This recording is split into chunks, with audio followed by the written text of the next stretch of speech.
Alright, so first of all, I greet you all. Okay, so let's have a look towards the syllabus of CS. Syllabus આપણે CS નું થોડોક જોઈ લઈએ. So we have 5 chapters in our syllabus. Okay, so first chapter is letters.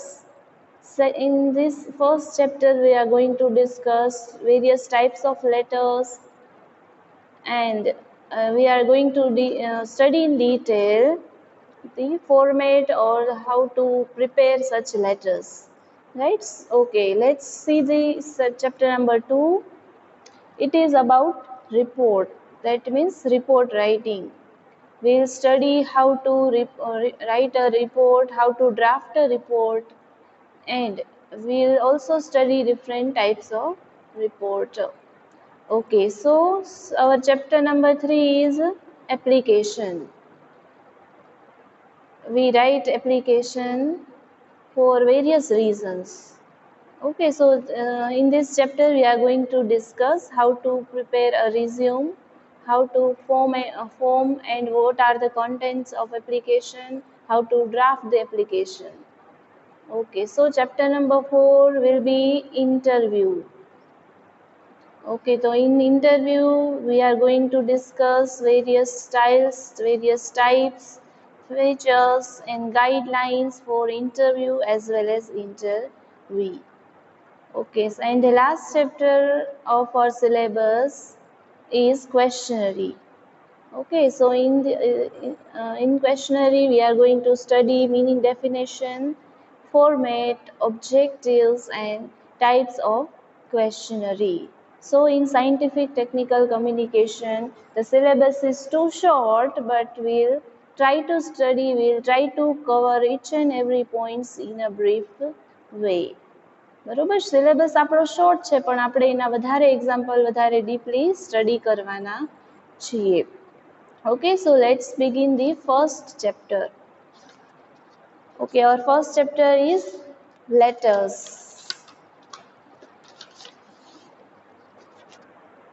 Okay, so letters.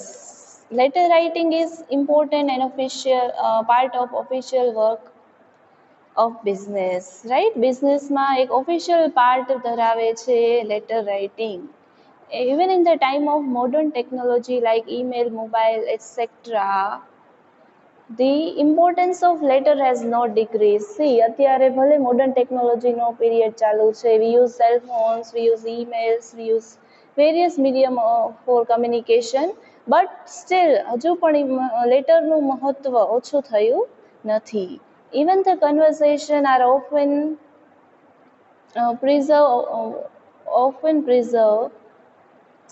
even the conversation are often confirmed in form of letters. શું કીધું છે, જે official legal conversation છે કેનાથી confirm થાય છે? Letters through.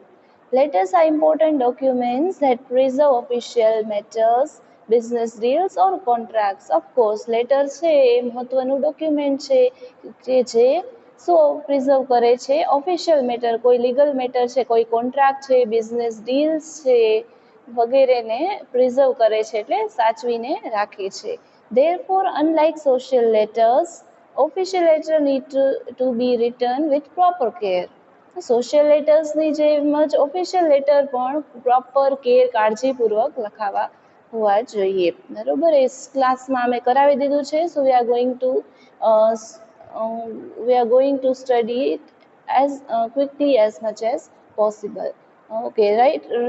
Writing letter is a skill and is more difficult than face-to-face conversation. શું કહે છે કે રાઇટિંગ લેટર છે ઇટ્સ અ સ્કિલ, એક કૌશલ્ય છે અને ફેસ ટુ ફેસ કન્વર્સેશન કરતાં ડિફિકલ્ટ છે. Y?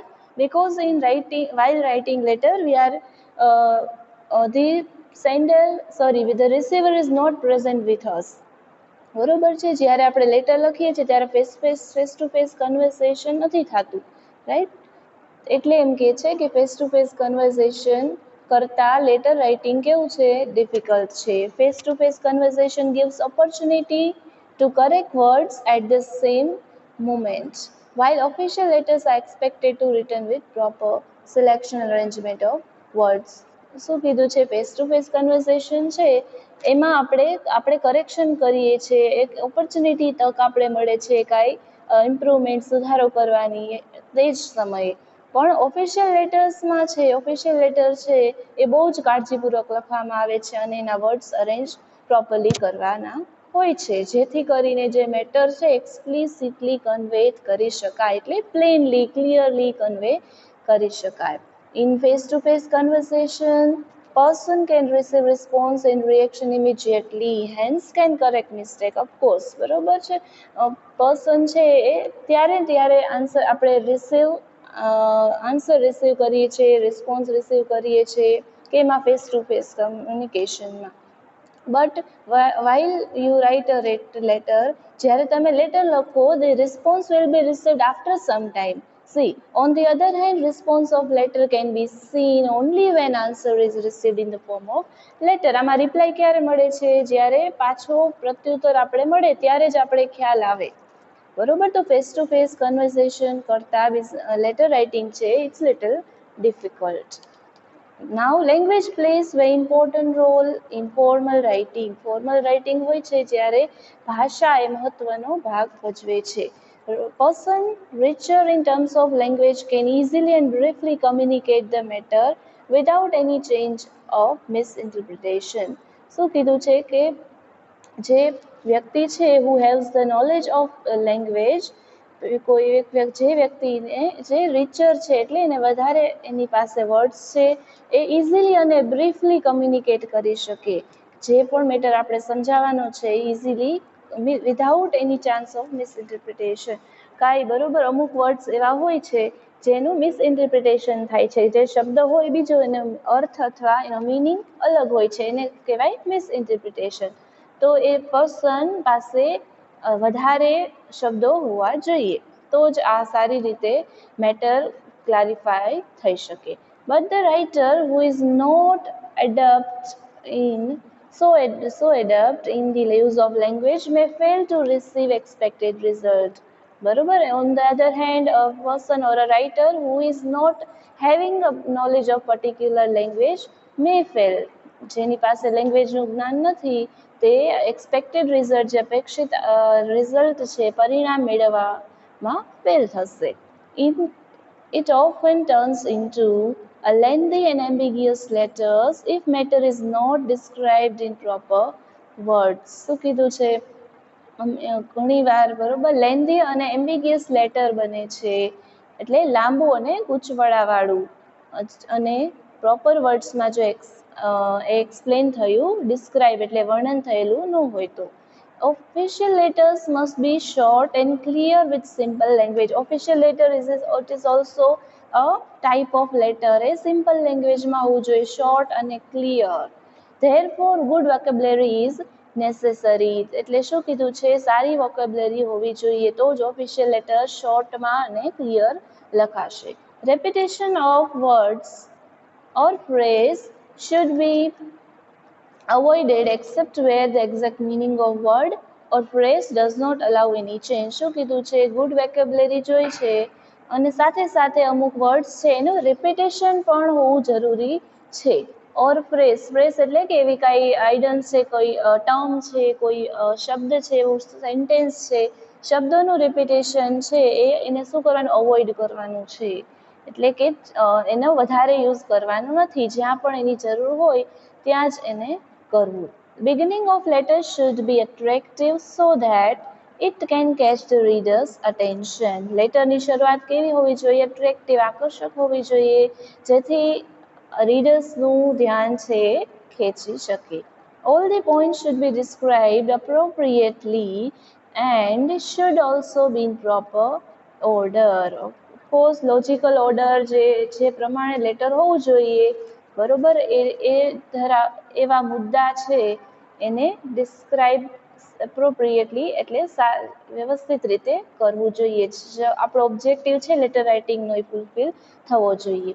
In official letters social issue must be avoided. જો ઓફિશિયલ લેટર્સ છે એટલે કોઈ બિઝનેસ રિલેટેડ લેટર્સ છે એમાં સામાજિક ઇશ્યુ, સોશિયલ ઇશ્યુને અવોઇડ કરવાનું છે, એટલે એનો યુઝ એવા મેટરને આપણે ઇન્ક્લુડ કરવાનું નથી.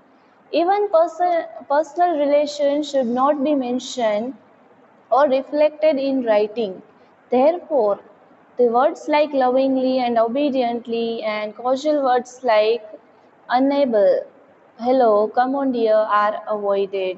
શું કીધું છે? ઓફિશિયલ લેટરમાં સોશિયલ ઇસ્યુ આપણે અવોઇડ કરવાના છે, અને જ્યારે ઇવન પર્સનલ રિલેશનશિપ છે એને પણ આપણે ઓફિશિયલ લેટરમાં મેન્શન કરવાના નથી. એ કઈ રીતે મેન્શન થાય તો કે ઘણીવાર આપણે એવા શબ્દો યુઝ કરતા હોઈએ છીએ, બરોબર. જો અહીંયા લખ્યું છે therefore words like lovingly and obediently, આવા શબ્દો છે જ્યારે પર્સનલ લેટર હોય છે ત્યારે જ આપણે એનો યુઝ કરીએ છીએ.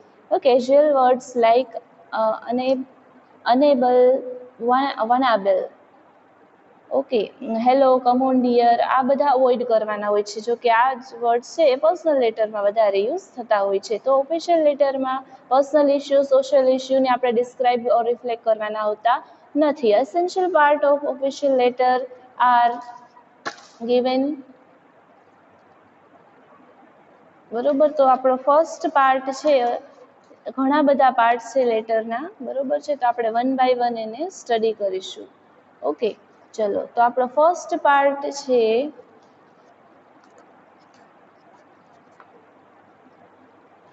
લેટર રાઇટિંગ, બરોબર છે. લેટર રાઇટિંગ છે એનો ફર્સ્ટ પાર્ટ આપણું છે letter heading.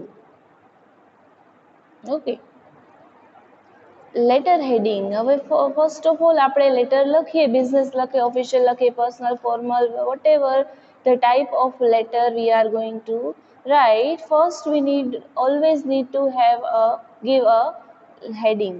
Okay, that is letter heading.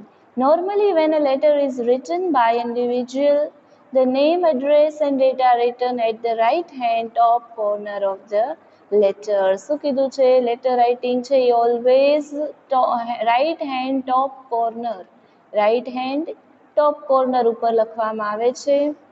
If the letter is written on behalf of office, see, કોઈ ઓફિસ તરફથી લખાતો હોય, ફર્મ એટલે કોઈ કંપની તરફથી લખાતો હોય, office letter pad is use. ઓફિસનું લેટર પેડ હોય એમાં પ્રિન્ટ કરેલું હોય છે એડ્રેસ આખું, એ યુઝ કરવાનું હોય છે. ધેન ત્યાં એડ્રેસ છે, લેટર હેડ હોય એ હંમેશા ટોપ ઉપર પ્રિન્ટ કરેલું હોય છે. It is printed in attractive design to attract readers attention and also to lay good impression on reader. હવે લેટર હેડિંગ એવી રીતે હોય છે, એટ્રેક્ટિવ હોય છે કે જે રીડરનું ધ્યાન તરત એના ઉપર ખેંચાય એ રીતને ડિઝાઇન કરેલું હોય છે. The letter heading include the name of firm, address, contact details like telephone numbers, fax, email and website. શું કીધું છે? કેટલી વસ્તુ લેટર હેડિંગમાં હોય છે. તો firstly the name of firm or ઓફિસનું નામ. then second thing will be address. third thing બીજું શું હોય છે? contact details, બરાબર, fax, telephone etc. then we can write the email ID also. then we can describe the website of our company also, બરોબર છે. so here is the example of letter heading. Big Bite Company Agency is the name of company, name of agency.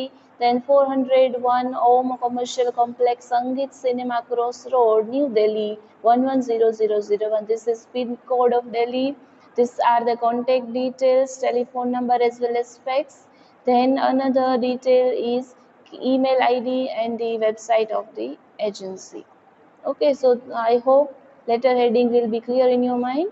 Chalo, moving towards the second point. Okay, so second thing which is included while letter writing લખતા હોય ત્યારે letter heading પછી આપણે reference લખવાનું હોય છે. હવે reference હવે બે રીતે, ટુ વેઝમાં લખી શકાય છે. ફર્સ્ટ વે કયો છે? Reference is normally printed on same line as the date put on, બરોબર. શું કહે છે? લેફ્ટ હેન્ડ સાઈડ ઉપર હંમેશા રેફરન્સ લખાય છે. Reference A gives detail of file. Reference શું દર્શાવે છે? કે ફાઇલની ડિટેલ, કયા ફાઇલમાંથી આ લેવાનું છે. જો and date on the writer side, એટલે કે રાઇટર સાઇડ કે જે વ્યક્તિ લેટર લખે છે બરોબર, એના એ ફાઇલ નંબર બરોબર છે એ દર્શાવતું હોય એને આપણે રેફરન્સ કહી શકાય. જોઈએ બીજી બાબત શું હોય છે રેફરન્સમાં, which is also registered in their outward register, યાની જે રાઇટર છે જે કંપનીનું લેટર બીજા કંપનીને અથવા બીજી ફર્મને લખવાનું હોય તો એ સાથે સાથે એના આઉટવર્ડ રજિસ્ટરમાં પણ લખાતું હોય છે બરોબર. તો હવે કોઈ પણ લેટર છે એ આપણે સેન્ડ કર્યો બરોબર છે એન્ડ એ બાય ચાન્સ બરોબર છે એ ખોવાઈ ગયો બરોબર, તો આપણે એની બીજી કોપી કઈ રીતે મેળવી શકીએ. આપણી પાસે આઉટવર્ડ રજિસ્ટર હોય જેમાં આપણે અગાઉ લખેલા લેટર હોય તે આપણે ઇઝીલી આપણે મેળવી શકીએ. તો અહીંયા રેફરન્સ નંબરમાં ફાઇલ નંબર હોય છે અને જે આઉટવર્ડ રજિસ્ટરમાં પણ મેન્શન કરેલા હોય છે અને ડેટની લેફ્ટ હેન્ડ સાઈડ ઉપર લખવામાં આવે છે. ક્લિયર? લેટર હેડિંગ આવે પહેલા, secondly we'll write the reference and then we'll go for date. તો ફર્સ્ટ વે થઈ ગયું ડેટની લેફ્ટ સાઈડ. ક્લિયર? ચલો સેકન્ડ સ્ટાઇલ જોઈએ. Reference is also mention below inside address and above or below subject line. Subject લાઇનની નીચે અથવા inside address, એડ્રેસમાં પણ રેફરન્સ ઘણીવાર લખવામાં આવતો હોય છે. This makes clear that present letter is written in response to the sender's previous letter. આવું કરવાથી શું થાય છે કે સેન્ડર, આમાંથી પ્રૂફ થાય છે કે સેન્ડરના અગાઉના લેટરના રિસ્પોન્સમાં આપણે આ લેટર લખીએ છીએ. આ બીજી સ્ટાઇલ છે. This reference is mentioned only when previous communication has taken place. આ રેફરન્સ ક્યારે મેન્શન કરવાનો હોય છે? જ્યારે રિસ્પોન્સ પ્રીવિયસ કમ્યુનિકેશન થયું હોય એના પ્રત્યુત્તરમાં. See the example. See inside address છે એમાં રેફરન્સ આપેલો છે ઓન ડેટેડ, એટલે પ્રીવિયસ લેટર હતો એ 12 ઓગસ્ટના જે ડેટ છે એના આપણે રિસ્પોન્સમાં આપણે આ રેફરન્સમાં લેટર લખીએ છીએ. ક્લિયર? બે સ્ટાઇલ છે. ચલો તો થર્ડ ઇમ્પોર્ટન્ટ થિંગ લેટર રાઇટિંગમાં હોવું જોઈએ. ફર્સ્ટ હેડિંગ હતું, okay. Second was address, second was after heading reference, then third is date બરોબર. date is very important. if we do not write the date we cannot, and it will be confused, it will create a confusion when we exactly when we send the letter, right? confusion થઈ જશે કે exactly આપણે ક્યારે letter મૂક્યો હતો ઓર ક્યારે receive કર્યો હતો બરોબર. તો આપણું થર્ડ ઇમ્પોર્ટન્ટ લેટર હેડિંગમાં લેટર રાઇટિંગમાં આપણે પોઈન્ટ ધ્યાનમાં રાખવાનો છે, it's date. Date is very important part of official letter from legal and official point of view બરોબર છે. લીગલ અને ઓફિશિયલ પોઈન્ટ તરફથી ડેટ છે it's highly important part. Letter without date is not considered valid બરોબર છે. Invalid ગણાશે. જે letter છે એમાં ડેટ મેન્શન નહીં કરેલી હોય એને આપણે વેલિડ ન ગણીએ. Date is written below the letter heading. See letter heading છે એના પછી ડેટ લખવામાં આવે છે on the right side of letter as shown in figure of letter heading. Date is written in two different style. See બે સ્ટાઇલથી date લખવામાં આવે છે. 1st January 2018 બરોબર, એટલે કે પહેલા આપણે ડેટ મેન્શન કરીએ છીએ, after that we use month then year. The second style is writing the month then date and the year. Clear? તો without date a letter is considered to be invalid and there are two styles. Clear? ચલો firstly we studied letter heading, then we studied reference, then we studied date. Now the fourth part of our letter is inside address. Inside address contains the name and address of the person or office or firm to whom letter is written. બરાબર. Inside address છે એમાં name અને address કોનું, office ઓર firm કે જેને તમે letter is return, જેને તમે લેટર લખવાના છો, right? That means receiver. It is typed on left side close to the margin. See, this is our left side and it is close to the margin. Margin કે જ્યાં letter પૂરો થતો હોય એની close, એની નજીક આપણે લખીએ છીએ.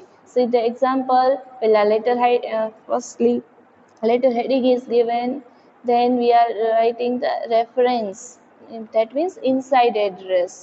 Here is our date. Okay, and this second example is also given. यहाँ पे देखो, અહીંયા જો અહીંયા કોઈ વ્યક્તિને તમે લખો છો, બરોબર છે, અને બીજી સ્ટાઇલ છે એમાં તમે પોસ્ટ લખો છો, બરોબર. અહીંયા સેલ્સ મેનેજરને લખવામાં આવે છે, અહીંયા કોઈ પર્ટિક્યુલર પર્સનને, બરોબર, અહીંયા રેફર કરવામાં આવ્યું છે, બરોબર. તો બે સ્ટાઇલથી તમે લખી શકો. એક છે એ પોસ્ટ એટલે સેલ્સ મેનેજરને લખવામાં આવ્યો છે અને એક છે એ ડિરેક્ટલી કોઈ પર્સનને એડ્રેસ કરવામાં આવ્યું છે. ચલો, એના પછી ફિફ્થ આપણું હોવું જોઈએ આપણા લેટર રાઇટિંગમાં, એ છે subject. Subject line gives brief idea about detailed description in the letter. Subject line છે એ બ્રીફ આઈડિયા આપે છે, જે ડિટેલમાં આપણે ડિસ્ક્રિપ્શન કરવામાં આવવાનો હોય છે લેટરમાં એ. It should be written in phrase and not in full sentence. શું કીધું છે?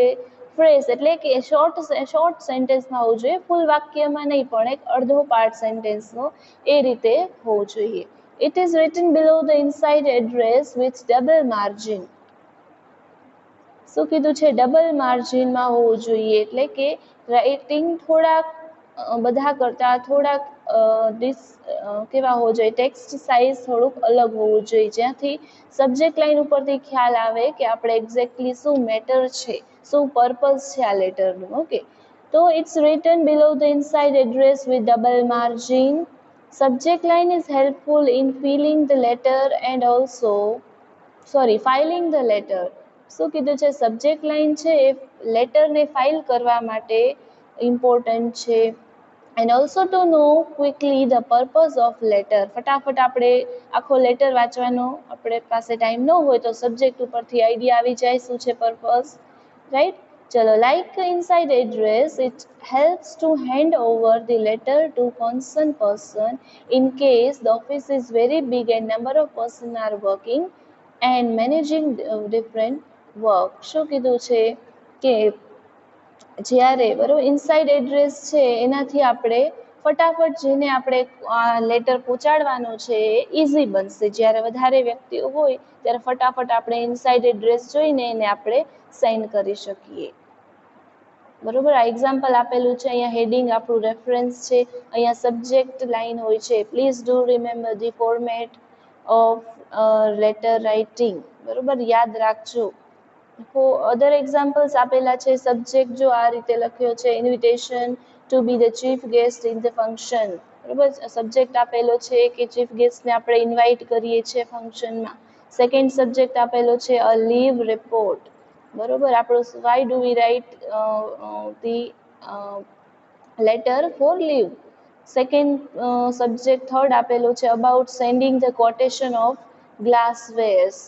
આ એક બિઝનેસ રિલેટેડ છે, કોટેશન છે ગ્લાસવેર્સનું એ પહોંચાડવાનું છે. તો આ પર્પઝ અહીંયાથી ખ્યાલ આવે. ફિફ્થ પોઈન્ટ બાબત આપણે લેટરમાં કઈ હોવી જોઈએ? સબ્જેક્ટ. ચલો, ધેન પછી આપણું આવે છે સેલ્યુટેશન.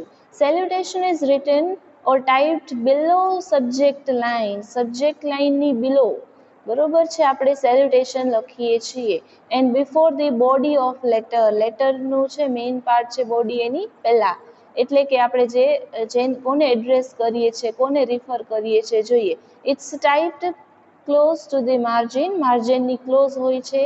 Preferred salutation is in official letter is dear sir or dear madam, બરાબર છે. if sender knows that the recipient is a woman હોય તો તમે dear madam, કોઈ મેલ હોય તો dear sir. sometimes dear sir or madam is also written when sender does not know whether the recipient is man or woman.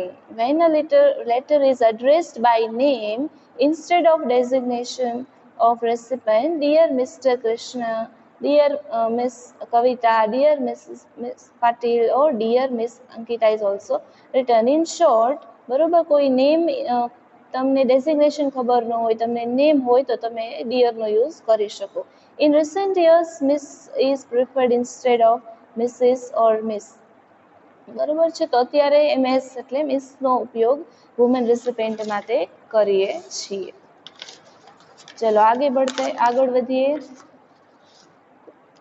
Seventh thing, બરોબર છે. Seventh thing આપણા letter રાઇટિંગમાં કમ્પ્લિમેન્ટરી ક્લોઝ હોવું જોઈએ. Complimentary close એટલે કે આપણો end part of our letter. Complimentary close is typed below the text of letter. લેટરના ટેક્સ્ટ, બરોબર છે, ક્યાં ટાઈપ કરવામાં આવે છે? આપણો જે બોડી પૂરી થાય, આપણા લેટરની મેઇન કન્ટેન્ટ પૂરું થાય એના પછી, right side at the end of her letter. Traditionally, it is typed on the right side of the letter. શું કીધું છે? ટ્રેડિશનલી એટલે જ્યારે લેટર રાઇટિંગ સ્ટાર્ટ થયું પહેલેથી, બરોબર, એને રાઈટ સાઈડમાં ટાઈપ કરવામાં આવે છે. બટ ઇન મોડર્ન ટાઈમ્સ, બરાબર, અત્યારે મોડર્ન ટાઈમ્સમાં we can type it on a left side also, close to the margin. બરોબર, we often find it on left side because in computer default alignment is left side. શું કીધું છે? અત્યારના લેટર્સમાં આપણે left side એને જોઈએ છે. કે શા માટે? તો કે અલાઇનમેન્ટ બાય ડિફોલ્ટ સેટ કરેલો હોય એ ઓલવેઝ અહીંયા લેફ્ટ સાઈડમાં જ સેટ થયેલો હોય છે. therefore it is convenient for typists to keep it on left side. એટલા માટે જે ટાઈપ કરે છે એના માટે આ બાજુ કન્વિનિયન્ટ રહે છે. In official letters, generally yours truly or yours faithfully or yours sincerely is used as complimentary clause. શું કીધું છે? કે ઓફિશિયલ લેટરમાં generally yours truly, yours faithfully, yours sincerely આ રીતેના વર્ડ્સને યુઝ કરવામાં આવે છે. કોમ્પ્લિમેન્ટરી ક્લોઝ એટલે કે આપણો લેટરને આપણે એન્ડ કરીએ છીએ ત્યાં આપણે લખતા હોઈએ છીએ. સીધે એક્ઝામ્પલ અહીંયા રાઈટ સાઈડમાં તમને આપેલું છે, અહીંયા સિગ્નેચર ને બધું આપેલું છે, અને બીજી સ્ટાઇલ છે એ લેફ્ટ. અત્યારે મોડર્ન, આ ટ્રેડિશનલ સ્ટાઇલ છે અને આ છે મોડર્ન સ્ટાઇલ. અને અત્યારે મોસ્ટ ઓફ લેટર છે એ લેફ્ટ સાઈડમાં જ કોમ્પ્લિમેન્ટરી ક્લોઝ ધરાવતા હોય છે. ચલો 7th પોઈન્ટ ક્લિયર. ચલો 8th point in our letter writing is signature. Complementary clause is followed by signature of sender below it. બરોબર છે. કમ્પ્લિમેન્ટરી ક્લોઝ છે એના પછી શું આવે છે? Signature. And below the signature, name of signatory and his or her designation is typed. સિગ્નેચરમાં એનું નામ અને એનું ડેઝિગ્નેશન ટાઈપ કરવામાં આવે છે. It's not necessary to type name of company or office or firm when letter is typed on printed letter pad. Letter pad printed હોય છે ત્યારે આખી કંપનીનું નામ ને એવું કાંઈ ટાઈપ કરવાનું હોતું નથી. બિકોઝ નેમ ઓફ કંપની છે, ફર્મ છે, એ લેટર હેડિંગમાં હોય જ છે. But if the letter is typed on blank paper ઉપર લેટર ટાઈપ કરવાનું હોય છે ત્યારે ડેઝિગ્નેશન, સિગ્નેચરીની ડેઝિગ્નેશન અને નેમ આ બધું લખવામાં આવે છે. હવે અત્યારે શું હોય છે? રબર સ્ટેમ્પ, આ બધી ડિટેલ જે આવતી હોય એ રબર સ્ટેમ્પ દ્વારા જ આપણે એનો જ યુઝ કરીએ છીએ. So we don't need to type all the headings, all the things like signature, like the name, post, etc. Okay, so in today's modern time a rubber stamp is used. Okay, so here we still have a last point. બરોબર, હજી છેલ્લો મુદ્દો છે કે જે આપણા letter હેડિંગમાં હોવો જોઈએ. It is enclosure. શું હોવું જોઈએ? એન્ક્લોઝર. એન્ક્લોઝર શું છે? It is the list of document you send or attach to the letter. લેટરની સાથે સાથે જે પણ ડોક્યુમેન્ટ આપણે અટેચ કરીએ છીએ અટેચમેન્ટ તરીકે, એને આપણે એન્ક્લોઝર કહીએ છીએ. It is type on the left side below the signature. સિગ્નેચરની લેફ્ટ સાઈડ આપણે હંમેશા એન્ક્લોઝર કરતા હોઈએ છીએ. એમાં આપણે જે પણ ડોક્યુમેન્ટ્સ છે, કોઈ માર્કશીટની કોપી છે, કાંઈ લિવિંગ સર્ટિફિકેટ, ઓકે, અથવા જે પણ નેસેસરી ડોક્યુમેન્ટ આપણે અટેચ કરવા માગતા હોઈએ એ લેટર રાઇટિંગમાં આપણે એન્ડમાં એન્ક્લોઝર તરીકે આપણે મેન્શન કરીએ છીએ. ઓકે, સો આઈ હોપ કે આ બધા પોઈન્ટ્સ છે તમને ક્લિયર થયા હશે માઇન્ડમાં. બરોબર. So we'll meet you in the next lecture with a sample of this or example of business letters.